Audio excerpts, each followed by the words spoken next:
할렐루야. 아멘. 할렐루야. 아멘. 어떤 모임에서 오랜만에 친구들끼리 함께 저녁 식사를 하는 모임이었습니다. 그것도 이제 부부 동반노라는 그런 모임이었는데, 어떤 유독 한 여성만이 자기 아내를 부를 때 말이야, 마누라를 부를 때 여보, 하니, 달링, 또 심지어는 아가야, 자기 이러는 거예요. 와, 닭살 돋는다. 내가 지금 내가 해도 닭살 돋는다.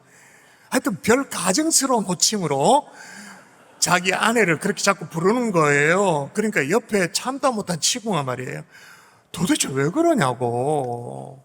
내가 집에 돌아가면 당신 때문에 당신도 좀 다정스럽게 나를 불러봐라고 그렇게 핀잔을 들으면서 구박을 당하게 되는데, 마누라에게 바가지를 긁히게 되어지는데, 따져 물어요. 왜 남의 집에 민폐를 끼쳐가면서 왜 그러냐고, 도대체 왜 그러냐고 그렇게 옆에 친구 물었더니 친구가 갑자기 쉿 귓속말을 하는 거예요. 실은 얼마 전부터 아내 이름이 생각이 안 나. 아내 이름이 기억이 안 나. 자, 이 자리에 계신 아내분들이요, 확인이 좀 필요할지도 모릅니다. 의심해 보세요. 옆에 남편에게 내 이름 아냐고, 그래서 지금 한이라고 달링이라고 하는 거 아니냐고 물어볼 필요가 있겠죠. 얼마 전에 이 자리에 서 있었던 일입니다. 우리 주일날 아기 축복 기도 시간이었는데, 여러분 기억나시죠? 혜인이라고. 금요 성령 집회 나오는데 혜인이 이름을 기억 못한다 그러면 기도 시간에 졸았던 사람이에요. 이혜인, 인큐베이터에 들어가서 오랫동안 어려움을 겪었던 그 아이가 이제 주일날 예배당에 나와가지고 아기 축복 기도를 받는 그 시간이 되어졌어요. 그러니까 와, 혜인이가 드디어 아기 축복 기도를 받구나. 왜냐하면 이 혜인이라는 이름은 기도 시간에, 중보 기도 시간에 워낙 입에 막 붙어 있으니까 언제나 익숙했는데, 그날따라 주보를 보고 아버지 이름이 있는데 아주 특이한 거예요. 혜인의 성이 뭐냐면 이혜인입니다. 이씨입니다. 아빠 이름이 뭐냐? 사야입니다. 그럼 어떻게 되죠? 이사야. 그래서 그 혜인이를 제가 안고 있는데 혜인이가 보여지는 게 아니라, 기도를 하면서도 야, 이 아버지 참 이름값 하며 산다고 애먹었겠다. 속으로 기도는 다른 기도를 하지만 속으로 참 고생을 많이 했겠다, 그런 생각이 들었어요. 제가 아는 분 가운데 고려대 경영학과 교수님, 지금 아마 은퇴하셨을 텐데 아주 신실한 교수님이 계셨는데, 그분의 이름이 뭐냐? 이름이 이장로. 이름이 이장로야. 여러분 생각해 보세요. 그분이 장로가 안 됐으면 이 굉장히 아주 곤란해요. 신앙생활 하는 분입니다. 그러면 어떻게 됩니까? 이장로 집사야, 뭐 이상하잖아요. 근데 온누리교회 장로님이 되셔서 교수 사역을 잘 감당하셨죠. 옛말에 이런 말이 있습니다. 사람이 이름을 남기고 범은 가죽을 남긴다. 이름은 그 사람의 존재, 인격, 됨됨이, 어쩌면 생애 전체를 반영하기도 하니까, 그래서 사람들마다 좋은 이름을 지으려고 애를 쓰죠. 그래서 심한 경우에는, 안 믿는 사람 얘기입니다. 믿지 않는 사람 같은 경우에는 장명소에 가지고는 돈을 싸들고 가지고, 바리바리 싸들고 가지고는 이름을 돈 주고 짓기도 하고 그렇게 합니다. 그 돈 저한테 주세요. 저한테 그냥 아주 멋지게 이름을 잘 지어줄게요. 제가 김운명이라고, 최팔자라고 그렇게 이름을 지을 것 같으면 아예 그냥 운명이라고 이름을 지으라고, 팔자라고 이름을 지으라고. 여러분 꼭 기억해야 될 것은 뭐냐?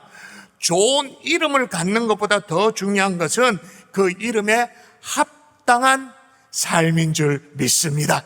아멘. 이름값 하는 삶이 중요한 거예요. 오늘 본문에 보니까 정말로 이름에 합당하게 제대로 이름값을 하며 산 사람이 나오는데, 그게 누구냐? 스데반이에요. 스데반의 원래 뜻이 뭐죠? 헬라어로 스테파노스, 뭐예요? 면류관이라는 뜻이죠. 면류관은 본래 왕관을 의미하는 것입니다. 성경에 하나님이 심판하실 때 승리한 성도들에게 씌워주신 어떤 승리의 관을 의미하는, 다시 말하면 하나님께서 우리에게 주시는 어떤 상을 의미하는 그 스테파노스, 그거죠. 그런데 스데반이 어떤 면류관을 받았나요? 어떤 상을 받았나요? 모르시나요? 스데반? 어떤 면류관? 어떤 상? 순교의 면류관. 헤이, 무슨 순교가 무슨 면류관이고 무슨 그게 상이냐? 생고생이지, 고난이지.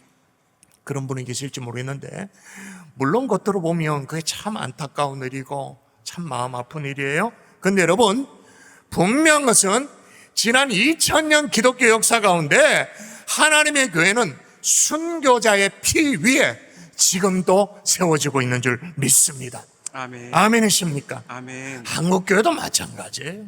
순교자의 피뿐만 아니라, 여러분, 스데반이 이제 순교를 하잖아요. 영혼이 떠날 때 천국에서는 어떤 일이 이 땅에서는 영혼이 떠났습니다만 천국에서는 어떤 일들이 벌어졌는가? 순교가 그저 무섭고 참 비참하고 그런 것만이 아니에요. 자, 보십시오. 어떤 일이 벌어졌는가? 자, 천국의 커튼을 살짝 열어보니까 이런 일들이 벌어진 거예요. 시작. 하늘이 열리고 인자가 하나님 우편에 서신 것을 보노라. 할렐루야. 아멘. 하늘이 열렸대요. 그리고 우리 주님이 두 손을 높이 들고 환영하면서 맞아주시는, 여러분, 이 정도면 영광스러운 거잖아요. 최상의 어떤 환영을 우리 주님이 받으신 거죠. 한마디로 스데반은 이름값을 하며 살다가 주의 품에 그대로 안기게 되어진 거죠. 여러분, 세상에서는 성명학이라고 해가지고는 이상야릇한 학문의 이름을 빌려가지고는 이름 석자로 어떤 인생의 운명을 판가름하고 거기다가 사주팔자 끼가지고 낀가가지고는 이상한 짓들을 해요. 여러분, 그러나 저와 여러분은 이 모든 것을 뛰어넘는 새로운 이름을 부여받았어요. New name을 부여받았어요. 이사야 62장입니다. 읽어볼까요? 자, 하나님 우리에게 새 이름을 주십니다. 시작. 이방 나라들이 내 공의를 뭇 왕이 다 내 영광을 볼 것이요 너는 여호와의 입으로 정하실 새 이름으로 일컬음이 될 것이며 너는 여호와의 입으로 정하실 새 이름으로 일컬음이 될 것이다. 그렇게 말해요. 여러분, 저와 여러분에게 부모님이 주어진 지어진 이름 말고 새로운 이름이 하나 더 지어진다는 거예요. 뭐냐? 바로 그리스도인, 그리스도께 속한 자, 그리스도를 위하는 자, 그리스도를 따라 사는 자, 그리스도가 삶의 목표인 그 사람, 그리스도인. 여러분, 우리도 이 이름에 걸맞게 살면, 이 이름에 걸맞게 살아내면 스데반만큼은 아니어도 우리에게도 하늘문이 열리게 되는 줄 믿습니다. 아멘. 우리에게도 분명히 예비된 면류관이, 상이 우리 앞에 기다리고 있는 줄 믿습니다. 아멘. 그런데 상을 기다리자, 상을 사모하자, 그렇게 얘기를 하면 어떤 성도는 굉장히 유치한 신앙이라고, 굉장히 기복적인 신앙이라고 폄하하면서 그렇게 말해요. 근데 여러분, 성경을 그걸 안 읽어서 그래. 히브리서 11장에 분명히 뭐라고 말하는, 하나님께 나아가는 자는 반드시 그가 계신 것과 또한 그가 자기를 찾는 자들에게 상 주시는 이심을 믿어야 할지니라. 아멘. 상 주시는 이심을 믿어야 할지니라. 아멘. 사랑하는 성도 여러분, 2026년 6개월이 지나갔습니다.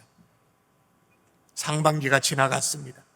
이제 맥주 감사절을 시점으로 새로운 6개월을 시작하게 될 터인데, 이름값 잘하여서 주께서 주시는 상, 면류관 받을 수 있는 하나님의 종들 될 수 있기를 주 예수 이름으로 축원합니다. 아멘. 축원합니다. 아멘. 자, 그러려면 따라하십시다. 성화된 인격이 필요하다. 성화된 인격이 필요하다. 자, 하나님이 누구에게 이 면류관 상을 예비하는지를 정확하게 보도록 하십시다. 한번 읽어볼까요? 야고보서 말씀이에요. 시작. 시험을 참는 자는 복이 있나니 이는 시련을 견뎌낸 자가 주께서 자기를 사랑하는 자들에게 약속하신 생명의 면류관을 얻을 것이다. 여기 나오잖아요. 생명의 면류관을 얻을 것이다. 근데 어떤 자에게 주신다고 말하냐면 시험을 참는 자, 시련을 견뎌내는 자, 다시 말하면 성화된 인격을 갖춘 자에게 면류관을 주신다.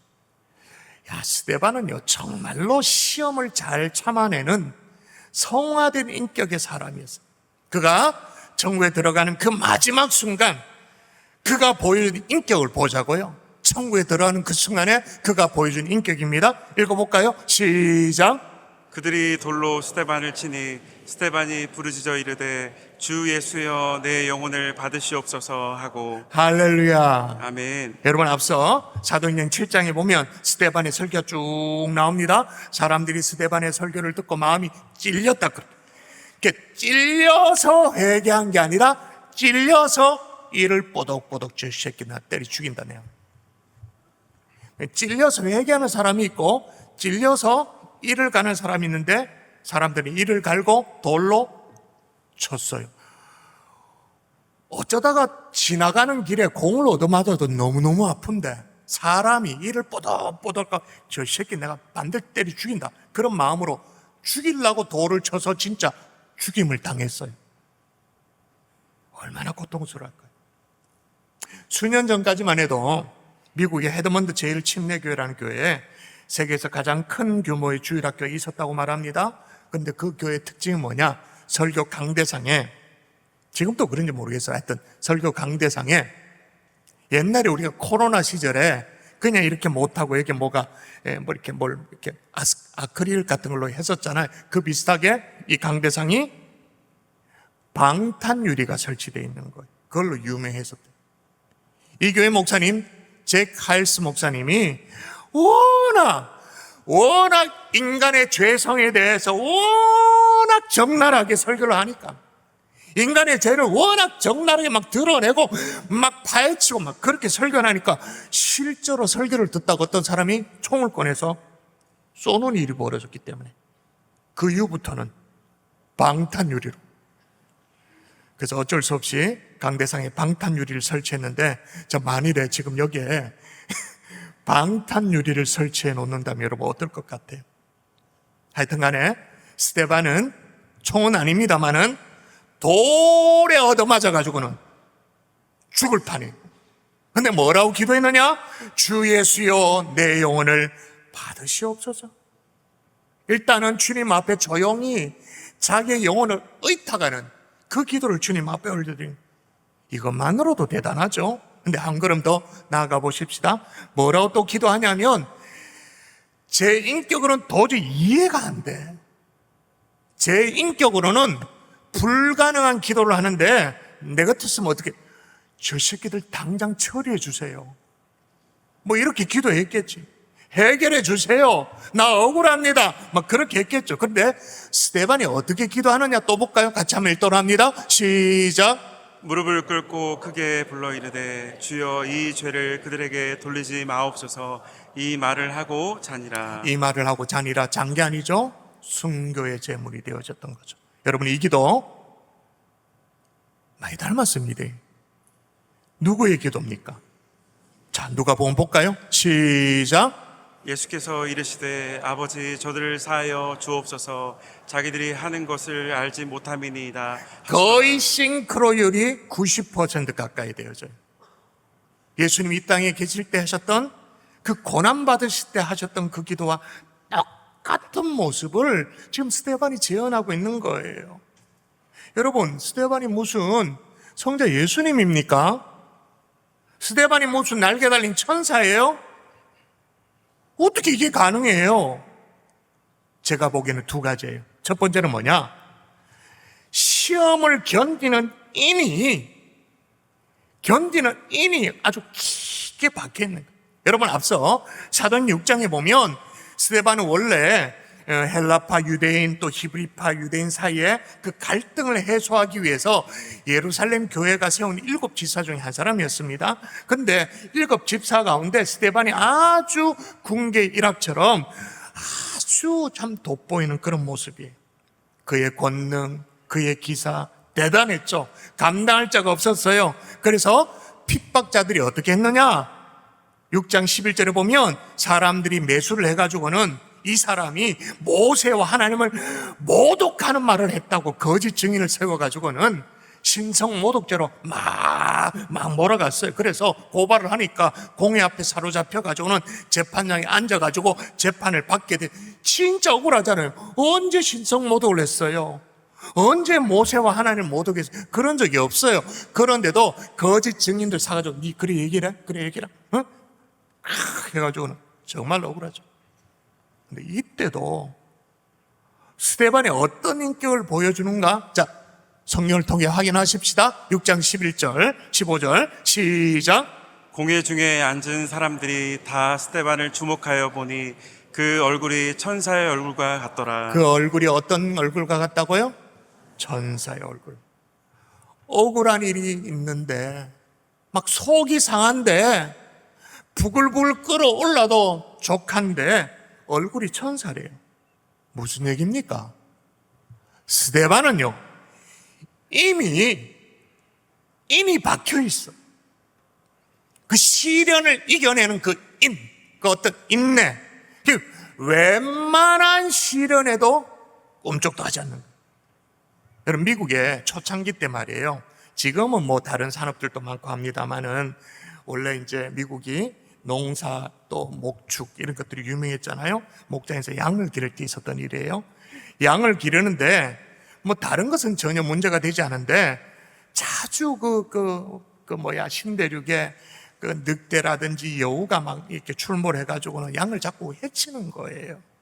그 목장주가 인근에 그 유명하단 사냥꾼들을 돈 주고 사가지고는 뭐 이렇게 일당 주는 식으로 했겠죠. 돈 주고 모아가지고는 돈을 주고 싹 다 늑대와 좀 여우를 좀 사냥하라고 그렇게 시킵니다. 그러자 늑대가 진짜 잡혔어요. 여우도 잡혔어요. 그러니까 양떼들이 이제 번식도 잘하고 잘 자라고 너무너무 만족한 결과를 얻게 되어졌어요.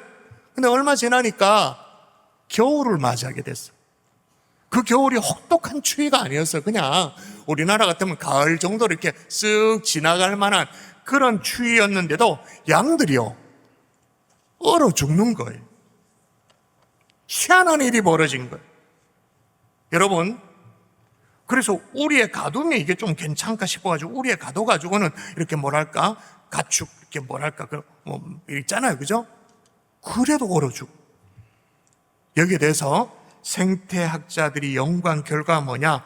양들이 얼어 죽은 것은 늑대와 여우를 다 잡아버렸기 때문에. 늑대가 여우가 없어가지고는 양들이 긴장을 풀어서 저항력이 떨어지게 되어졌다. 그 다음에 아주 명언 같은 말을 해요. 천적이 사라지자 저항력도 같이 줄어든 것이다. 적절한 시련이 있어야, 고난이 있어야 우리의 인격도 좀 다듬어지는 거죠. 여러분, 어려움을 겪고 계십니까? 하나님 앞에 철저하게 내 인격을 가다듬을 수 있는 절호의 기회가 왔다는 사실을 지금 이 시간을 통해서라도 깨달을 수 있기를 바랍니다. 아멘. 속이 상해야 정상입니다. 마음이 불이한 게 아니라 참 속상하다, 너무 마음이 힘들다, 어쩌면 내 인격을 닦을 수 있는 절호의 기회인 거예요. 오늘 밤에 간절히 기도하면서 웬만한 시련은 겉들이 견뎌내는 주여 은혜의 맷집을 허락하여 주시옵소서. 아멘. 그런 은혜의 맷집, 그런 은혜의 저항력 내게도 주옵소서. 아멘. 기도할 수 있기를 바랍니다. 아멘. 또 하나는요, 스데반이 그렇게 초연하게 그리고 자비로운 그런 마음으로 죽음을 맞이할 수 있던 이유가 뭐냐? 고난 너머에 본 게 있어요. 영광을 봐버렸어요. 자, 하늘문이 열리자 인자가 하나님 우편에 서신 것을 보았다, 그렇게 말합니다. 죽기 전입니다. 죽기 전에 보았다. 그런데 여러분, 인자가 뭐예요? 인자가 하나님 우편에 서신 걸 봤을 때 인자가 뭐죠? 인자라는 것은 말 그대로 풀이하면 사람의 아들, 인자 이렇게 되어지죠. 그런데 우리는 그 인자가 어떤 신학적인 의미가 있는지 모르지를 않죠. 신약 성경을 통해서 예수님을 지칭하는 명칭이 두 가지입니다. 하나는 하나님의 아들, 또 하나는 사람의 아들. 사람의 아들을 인자라고 그렇게 말하죠. 근데 중요한 것은 뭐냐? 예수님이 자기 자신을 하나님의 아들이요 사람의 아들이라고 칭하기는, 그렇게 명칭을 소개한 적은 있습니다만은 제자들은 단 한 번도, 진짜 단 한 번도 예수님 향해서 인자로 말한 적이 없어요. 그런 데가 있나요? 생각나는 게 있나요? 아니, 예수님이 스스로 나는 하나님의 아들, 또 인자, 사람의 아들, 그렇게 말씀하신 면이 있지만 제자들이 직접 나서서 예수님을 지칭하면서 하나님의 아들이라고 한 적이 없어요. 뭐 예를 들면 그런 얘기했죠. 주는 그리스도시요 살아계신 하나님의 아들이니다. 인자가 아니에요. 근데 스데반은 지금 예수님을 인자라고 부르고 있는 거예요. 자, 그러면 질문해 보십시다. 왜 인자로 부르고 있죠? 스데반이 지금 보고 있는 예수님이 어떤 예수님입니까? 영광스러운 하나님 우편에 보좌에 앉아 계신 그 주님이시지만 이 땅에 오신 예수님, 그런 죄가 없으세요? 죄가 없으시지만 똑같은 인간의 연약한 모습으로 오셔서 우리의 모든 죄와 모든 허물을 십자가에 지신 예수님, 그 하나님의 아들이 사람의 아들로 오신 그 예수님을 본 거예요. 그래서 인자. 더군다나 그 예수님이 지금 어떻게 계신 것을 봤다고 말하냐면 하늘문이 열렸습니다. 하나님의 인자가, 하나님의 아들 예수가 보좌의 옆에 서신 것을 봤대요. 여러분, 예수님 원래 보좌에 서 계십니까? 이렇게 서 계십니까? 이렇게 딱 앉아 계십니까? 둘 중에 대답해 보십시오. 예수님은 마치 보초 쓰듯이 이렇게 서서 이렇게 서 계시는 분입니까? 보좌에 앉아 계십니까? 여러분, 사도신경 기억나십니까? 전나사 천지를 만드신 하나님 아버지를 내가 믿사오며, 그 다음에 쭉 내려가지고 어떻게 되죠? 장사한 지 사흘 만에 죽은 자 가운데 다시 살아나시며, 그 다음에 하늘에 오르사 전능하신 하나님 우편에 어떻게 계시다가? 앉아 계시다가. 주님은 앉아 계시는 주님이세요. 그런데 지금 스데반이 순교할 때는 서 계세요. 그래서 벵겔이라는 유명한 신학자가 예수님 왜 서 계시는가? 스데반을 환영하기 위해서. 순교의 제물이 되고 있는 지금 스데반을 그냥 앉아서 볼 수 없어서 환영하기 위해 보좌에서 벌떡 일어나서 스데반아 고생했지? 어서 오렴. 여러분, 이 땅에 어떤 시련도 능가하는 이 스데반이 천국의 영광을 본 줄 믿습니다. 아멘. 인생의 짐을 대신 져주시는 그 인자로 오신 그 예수님을 직접 봐버렸기 때문인 거예요. 그런 마지막 순간에도 그래서 성화된 인격의 소유자로서 그 마지막 시련을 견뎌낼 수 있었던 거예요. 사랑하는 성도 여러분, 성화된 인격으로 제대로 이름값 하는 목사, 장로, 권사, 성도, 크리스찬 되기를 원하십니까? 아멘. 면류관을 얻기를 원하십니까? 웬만한 시련을 견뎌낼 수 있는 인이 박힐 수 있기를 주의 이름으로 축원합니다. 아멘. 오늘 밤에 그런 맷집이 생길 수 있기를 주의 이름으로 축원합니다. 아멘. 그리고 어떤 고난도 능가하는 영광을 보는 거예요. 고난 그 저 너머에 영광을 바라보는 눈을 열어달라고. 주여 내게도 눈을 열어주옵소서. 아멘. 기도하다가 그 어떤 안타까운 그런 마음으로 동동 부리며 기도하다가 그 영을 봐버리는 그 은혜를 허락해달라고 기도하는 오늘 밤 될 수 있기를 주의 이름으로 축원합니다. 아멘. 자, 또 하나 면류관을 얻으려면 따라 하십시다. 복음 증거가 복음 증거가 필요하다. 필요하다. 여러분, 설교자 가운데요 많은 분들이 어떻게 하다가 생을 마감하면 좋겠느냐 그런 이제 얘기를 하는데, 많은 설교자가 희한하게도요 설교하다가 죽었으면 좋겠다고 얘기를 해요. 저도 생각해 보면 그러고 싶어요. 왜냐? 이 자리가 제일 행복하거든요.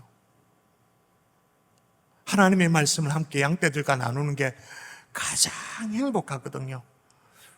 오늘 우리 아버지 안 오셨죠? 우리 아버지 들으면 또 큰일 난다.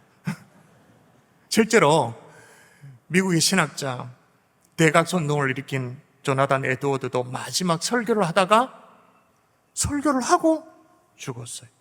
근데 한번 상상해 보십시다. 설교를 하다가 죽는다. 설교자야 참 영광스럽고 정말 마지막까지 피니싱 웰, 끝까지 그냥 목표를 향해 달려간 그런 삶이라고 말할 수 있겠지만 교회 입장에서는 어떻게 될까요? 제가 여기서 죽어버려. 예배가 어떻게 되겠어요? 재직회가 어떻게 되고 당회가 어떻게 되겠어요? 교회가 어떻게 되겠어요? 그죠? 그런데 스데반이 딱 그렇게 죽었다니까요. 설교하다가.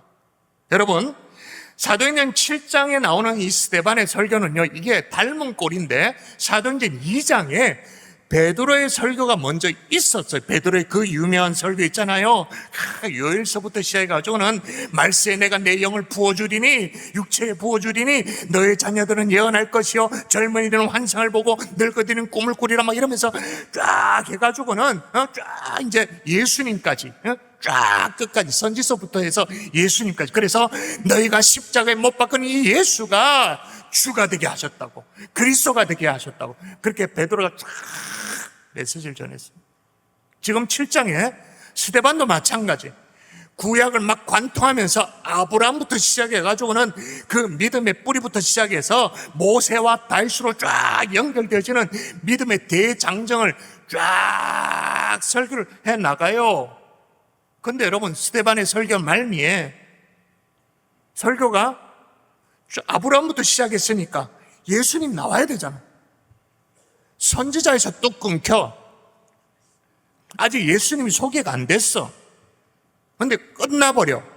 왜 설교가 끝나죠? 죽었으니까.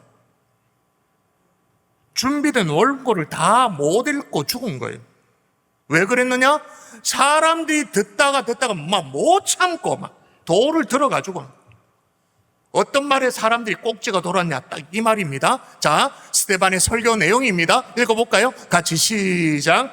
목이 곧고 마음과 귀에 할례를 받지 못한 사람들아, 너희도 너희 조상과 같이 항상 성령을 거스르는도다. 너희도 너희 조상과 똑같이 어떻게 성령을 그렇게 거스리느냐? 듣기 싫은 얘기를 한 거예요. 또 읽어볼까요? 거기다가 자, 시작. 너희 조상들이 손자들 중에 누구를 박해하지 아니하였느냐? 의인이 오시리라 예고한 자들을 그들이 죽였고 이제 너희는 그 의인을 잡아준 자요 살인한 자가 되나니. 의인을 죽였고 의인을 살인한 자가 되었다. 이 말씀하다 막 꼭지가 돌아버립니다. 그래가지고 돌로 중간에, 아직 설교가 덜 끝났는데 중간에 돌로 쳐서 스데반은 생애를 마감하게 되어졌죠. 여러분, 스데반이 왜 그랬을까요? 지금 막 서슬 시퍼렇게 자기를 죽이려고 달라들고 있다는 걸 몰랐을까요? 그럼 대충 해도 되잖아요. 근데 왜 그렇게 필사적으로 끝까지 그렇게 막 죄를 지적하고 듣기 싫은 얘기를 하고 왜 그렇게 복음을 증거했을까요? 스데반은 정확하게 안 것이 있어요. 누구에게 면류관이 기다리고 있는지를 정확하게 알았어요. 자, 데살로니가 전서 볼까요? 이 대목을 읽도록 합니다. 시작. 우리의 소망이나 기쁨이나 자랑의 면류관이 무엇이냐? 그가 강림하실 때 우리 주 예수 앞에 너희가 아니냐? 너희는 우리의 영광이요 기쁨이니라. 사도 바울이 얘기합니다. 감히 하나님 앞에 섰을 때 자신 있게 내놓을 수 있는 그 면류관을 받을 수 있는 근거가 뭐냐? 내가 복음을 증거함으로 구원받은 하나님의 백성, 너희들이 나의 기쁨이 아니냐? 그렇게 말하고 있는 거예요. 이걸 스데반은 정확하게 알았던 거죠. 어린 딸이 하나 있었어요. 엄마 아빠와 세 식구가 단란하게 잘 살던 그런 가정이었는데 어린 딸이 참 신앙생활을 잘했어요. 어머니와 함께 신앙생활을 잘했는데 아빠를 전도하려고 했는데도 얼마나 고집스럽게 버티는 거예요. 근데 어느 날 이 어린 딸이 열이 펄펄 나가지고 병원에 갔는데 급성 백혈병인 거예요. 판명이 됐어요. 날이 가면 갈수록 이 아이가 헬스케지는 거예요. 눈이 퀭해 들어가고 치유될 가망성이 점점 없어 보여요. 아버지는 안타까운 마음에 딸아이의 병상을 막 지킵니다. 어느 날 조용히 딸이요 아버지를 불러요. 그리고 이렇게 말해요. 아빠, 전 조금 후에 죽을 것을 알고 있어요. 하지만 괜찮아요. 나는 예수님 믿기 때문에 천국에 갈 수 있어요. 근데 단 하나 걱정이 있어요. 아빠예요, 아빠. 그리고 또 하나 걱정은 주일학교 선생님이 그러셨는데 천국에 가면 주님이 면류관을 주신다고 했어요. 그런데 저는 한 사람도 전도하지 못해서 면류관에 달 별이 없어요. 아빠, 제 말을 듣고 예수님을 믿으시면 안 될까요? 그러면 제 면류관에도 별이 달릴 것 같은데. 그 얘기에 아빠가 고개를 떨구고 눈물을 흘려요. 그 마음의 변화가, 신경의 변화가 일어난지 몰라도 즉시 회개하고 예수님을 영접합니다. 딸아이는 예수님을 정말로 영접하는 이 아빠의 모습을 보고 얼굴이 환하게 밝아졌어요. 그리고 며칠 후에 결국 천국으로 떠났죠. 그로부터 몇 주 후에 주일 예배였습니다. 그 부모님이 주일 예배에 이제 아빠가 참석을 했는데 그 교회는 예배 가운데, 예배 순서 가운데 아주 자유로운 간증 시간이 늘 있었던 교회인 것 같아요. 그래서 누구든지 손을 들고 성도의 교제 시간에, 간증 시간에 나와서 할 수 있는 그런 상황인데 그 아빠가 손을 든 거예요. 그 목사님 불러서 나와 하시라고, 하나님 자랑하시라고. 그런데 아빠가 이렇게 말합니다. 아버지, 여러분, 제 딸은 천국에 갔습니다. 그리고 면류관을 쓰고 있을 겁니다. 그 면류관에는 분명히 별이 달려 있을 것입니다. 그 별이 바로 접니다. 그래서 그런지 몰라도 스데반은요, 살아생전 마지막 순간까지도 하체 양보함 없이 타협하지도 않고 그냥 좀 듣기 좋은 설교하면 되잖아요. 좋은 게 좋다고. 근데 한치의 타협함도 없이 끝까지 흐트러지지 않고 복음을 증거했던 거예요. 그래서 여러분, 스데반은 살아서만 복음을 증거하신 것이 아니라 죽고 나서도 많은 사람들의 복음을 전했습니다. 이게 무슨 소리래? 죽었는데 복음을 어떻게 정해? 여러분, 스데반의 순교 때문에 제일 먼저 변화된 사람은 누군지 아십니까? 바리새인 청년이었죠. 이름이 사울이었습니다. 바리새인 청년 사울이 변하여 바울이 되어졌죠. 58장을 보면 예수님의 그 스데반의 순교 현장에 사울이라는 청년이 있었습니다. 그의 설교를 들었습니다. 그리고 사도행전 8장에 가보면 스데반의 죽음은 당연한 것이라고 그렇게 여겼습니다. 그 이후에 어떤 일이 벌어지냐? 여러분 성경을 읽으면 알아요. 자, 스데반의 설교 7장, 8장의 순교, 그 다음에 사도행전 9장에 그 유명한 사건이 이제 등장하는 건 뭐예요? 다메섹 도상. 사울이 변하여 바울 되어지는 다메섹 도상의 부활의 주님을 만나고 뒤집어지죠. 그래서 많은 신학자들이 그렇게 말합니다. 어떻게 바울이 부활의 주님을 만났지만 어떻게 그렇게 일순간 드라마틱하게 변화될 수 있는가? 거기에 대한 대답이 스데반의 복음 증거를 들었던 바울이었기 때문에. 그리고 스데반의 그 마지막 기도, 주여 이 죄를 그들에게 돌리지 마옵소서. 그 기도가 막 비수처럼 이 청년 사울 속의 마음속에 꽂혀 있었기 때문에 어떻게 저렇게 천국을 확신할 수 있지? 어떻게 저런 중보 기도로 가능하지? 이 궁금증이 가득하게 있었기 때문에 부활의 주님을 환상 가운데 만나고 난 이후에 드라마틱한 삶의 변화를 경험할 수 있게 되었다. 그래서 어거스틴이 이렇게 말합니다. 기독교회는 스데반의 기도 덕분에 사도 바울을 얻었다. 아멘이십니까? 아멘. 스데반의 기도 덕분에, 순교 직전의 기도 덕분에 사도 바울을 얻었다. 여러분, 스데반의 순교가 남긴 최대 유산이자 기도응답은 바리새 청년 사울의 회심뿐만 아니에요. 여러분, 스데반의 순교로 말미암아 시작된 그 교회를 향한 핍박이 있습니다. 사도행전 1장 8장 1절 이하에 보면 큰 핍박으로 말미암아 예루살렘 교회가 이제 성도들이 흩어졌어요.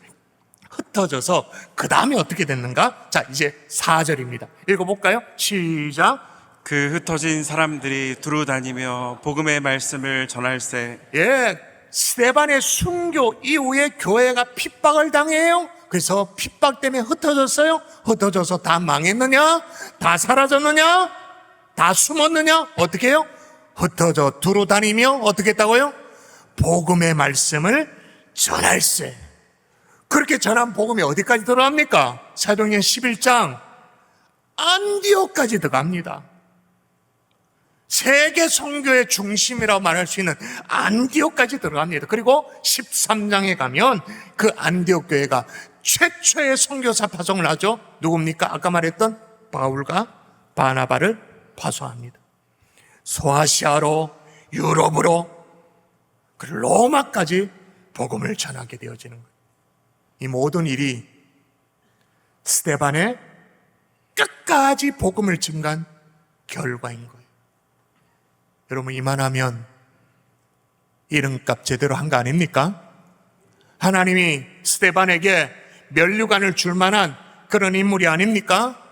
말씀의 결론을 맺겠습니다. 정말로, 진짜로 하나님이 씌워주는 면류관을 원하세요? 아멘. 그냥 대충 원하는 거 말고, 그런 거 말고, 그런 사람은 오늘 그냥 저는 솔직히 대충 원합니다. 이지고잉하고 요만큼 살다가 저녁에 넷플릭스 좀 보다가 치킨 뜯어먹고 자고 뭐 이래. 그게 최고입니다. 뭐 그런 거 안 원합니다. 면류관. 그런 분들은 그냥 그렇게 기도하세요. 어쩔 수 없어요. 생긴 게 그러니까 그냥 계속 그렇게 기도해야 돼. 그러나 정말 하나님 앞에 섰을 때 주님이 정말 수고했다고 씌워주는 그 면류관, 그 상을 소원하신다면 이름값 하며 사십시오. 아멘. 그리스도인답게, 그리스도께 속한 자답게, 그리스도로 말미암아 살아가는 자답게 그리스도를 증거하는 삶을 살아낼 수 있기를 주의 이름으로 축원합니다. 아멘. 그러면 웬만한 시련은 인이 박힙니다. 웬만한 것들은 아무 문제가 되지 않습니다. 그리고 고난 너머에 영광을 바라보기 때문에 그냥 쭉 살아내는 거예요.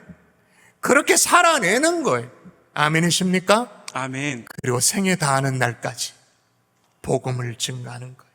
끝까지. 소개한다면 저도 제 인생에 좌우명이 있어요. 18세기에 영국의 부흥을 주도했던 조지 필드의 고백을 인용해서 저는 그렇게 늘 좌우명을 갖고 있어요. 나는 녹슬어 없어지기보다 닳아서 없어지고 싶다. 무슨 얘기예요? 마지막 순간까지도 그냥 막 어쩔 수 없이 녹슬어가지고 없어지는 인생이 아니라 닳아서 없어지는 인생 되고 싶다. 여러분, 세상의 명예를 추구하고 안락을 추구하고 결국엔 녹슬어 없어지는 그런 인생이 아니라 복음을 증가하다가 사명을 끝까지 감당하다가 닳아서 주님 앞에 가는 거예요. 그 너덜너덜해져서 주님 앞에 가는 거예요. 그 인생 주님이 칭찬해 주시리라 믿습니다.